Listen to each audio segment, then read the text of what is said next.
Okay, greetings everyone. That's you, Aquarius, and this is Terra Lumination. We're doing a little mini report for late April 2019. There's a reason why. It's because there's a lot of volatility towards the middle and towards the end. Just wanted to show that to you. I'm just going to point out some basic dates. This is just raw information. I'm not going to analyze it or forecast from it or anything. I'm just going to focus on one thing. First of all, April 11th, Jupiter's going retrograde in Sagittarius. April 19th, full moon in Libra against the Aries sun, 29 degrees. Okay, April 20th, the sun enters Taurus and Mercury's now in Aries and Venus is entering Aries. Okay, very close to all there. April 25th, Pluto's going retrograde in Capricorn. April 30th, Saturn going retrograde in Capricorn. That's like the karma police. That's like the astrology police coming and knocking on your door. With this report, I'm going to mostly focus on love and relationship. But from a broad perspective, I'm going to use a very simple spread that we do here. It's a situational spread, and I'm going to show you the thing that's catching my attention, and I'm bringing this to you basically like the Weather Channel, okay? I'm just trying to help, all right? Here we go. It looks sort of like this. Dun, dun, dun, dun. So for Aquarius, this is just the generic thing. I'll explain it just here. I'm not going to go into any detail, but as you can see, there's a lot of volatility here. There's a big polarity opposition going on around the full moon on around April 20th. If you can see that, okay?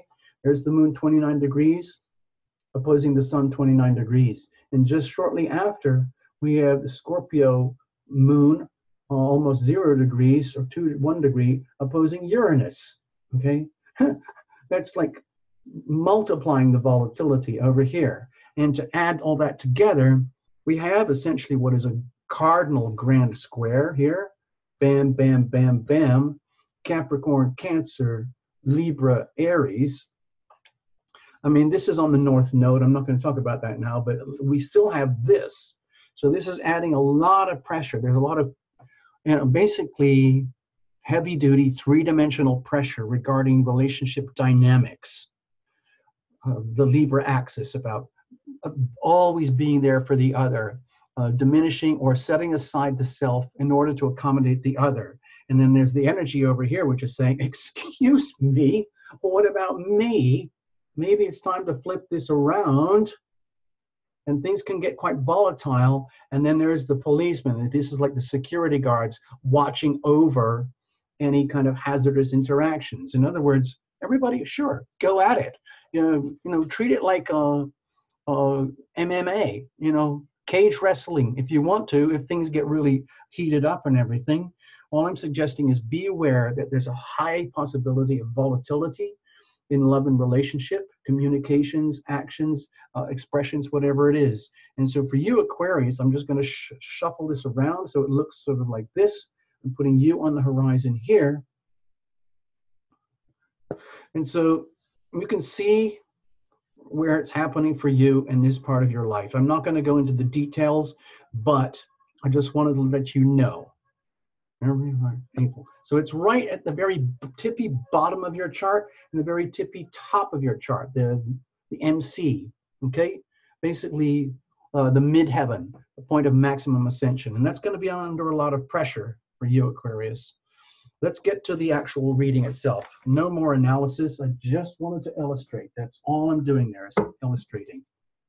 I'm going to use the situational spread, just like I do a lot of times on the live shows. Let's just see what the story tells, okay? We're going to keep it short and sweet, okay? I'm just trying to help you guys get through a big chunk of this month. We're going to have the other playlist coming up as well. You know the routine. Also watch for your sun, moon, and rising and reinterpret to suit yourself, especially if each one's different. I haven't mentioned that on all the videos, but it's kind of standard procedure. I hope you guys understand.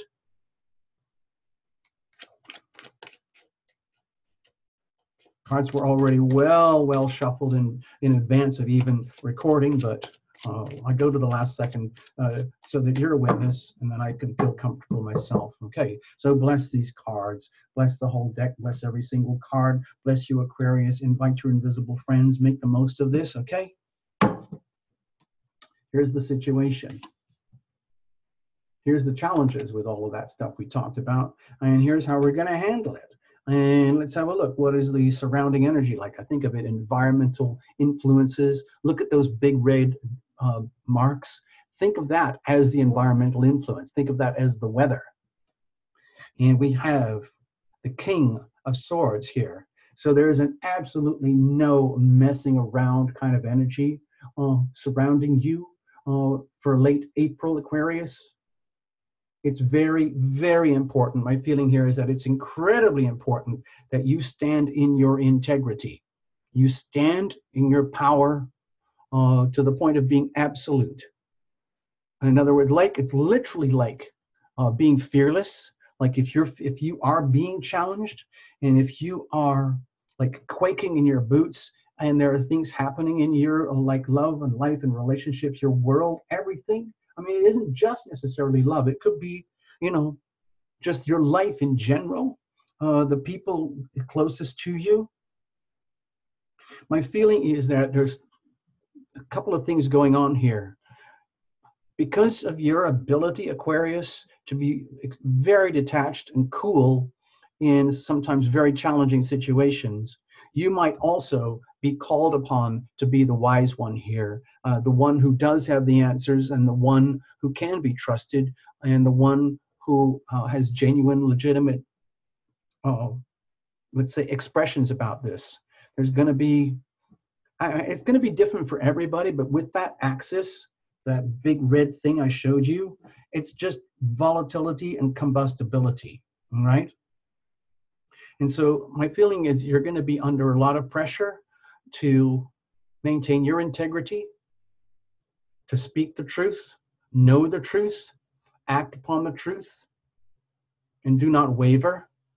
And if people come to you for that, then you have to maintain that as well. No compromising, okay?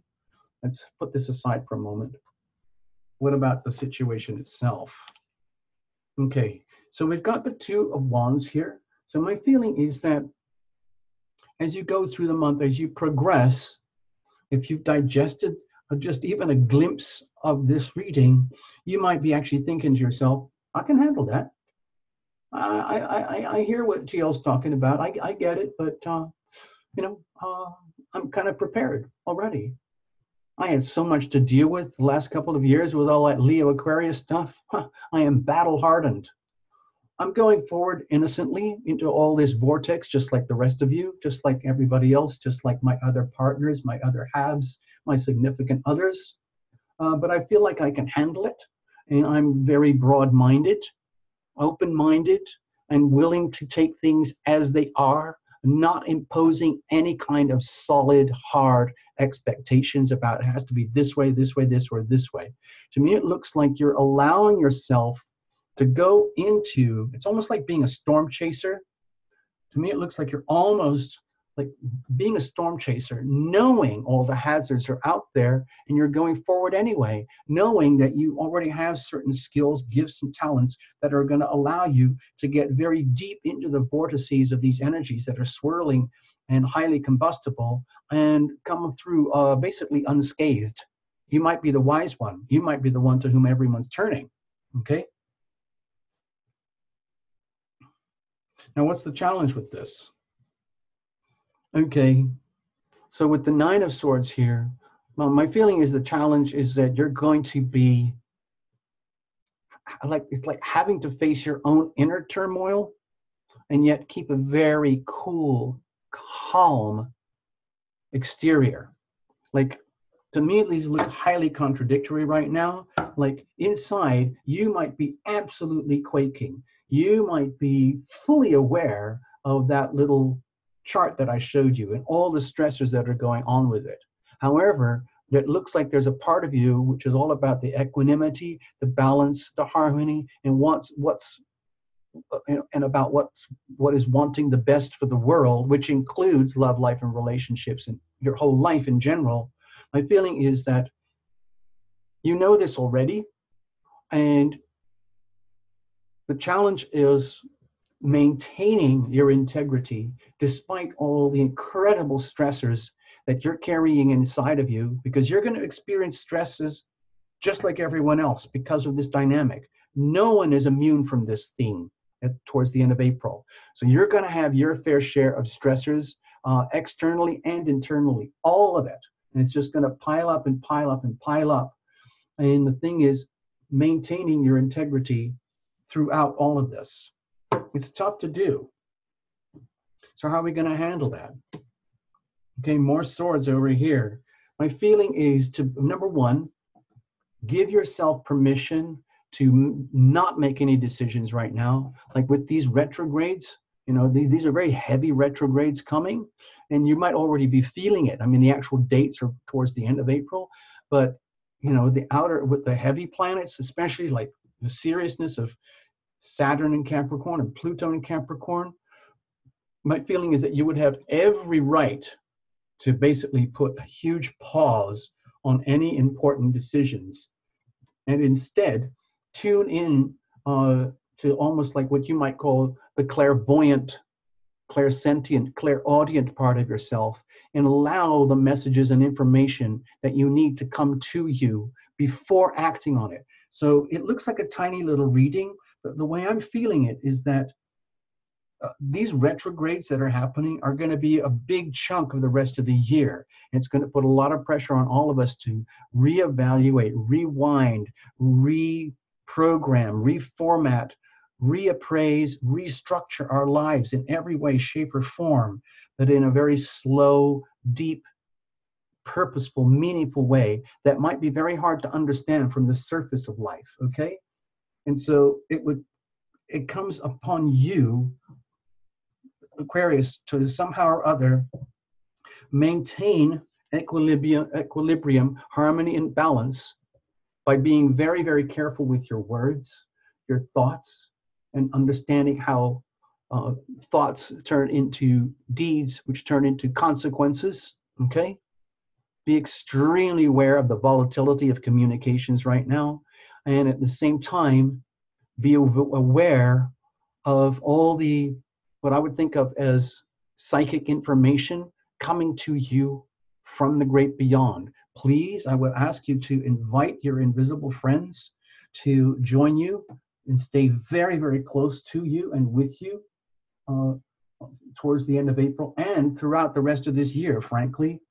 Be willing and be prepared to think your way through this in a very like psychic, mental, conscious way, where it actually happens. To me, it looks like it's hard to do in such a way that you, no matter how confusing or scary or how much you might want to react, you know, with this kind of combustibility, we get pressured to go back into very primitive behavior like action and reaction.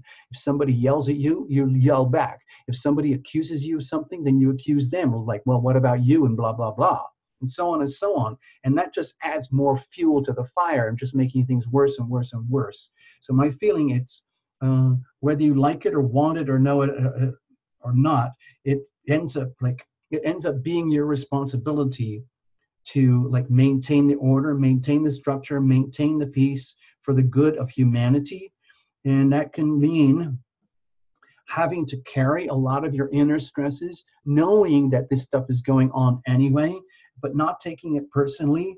And just, it's almost like trying to get very, very zen. To me, it looks like for you, Aquarius, it's going to have to be, it's like you have to conduct yourself through this in an extremely like neutral Zen manner, so that you don't become like a victim of the volatility, because you're right there. You're so exposed.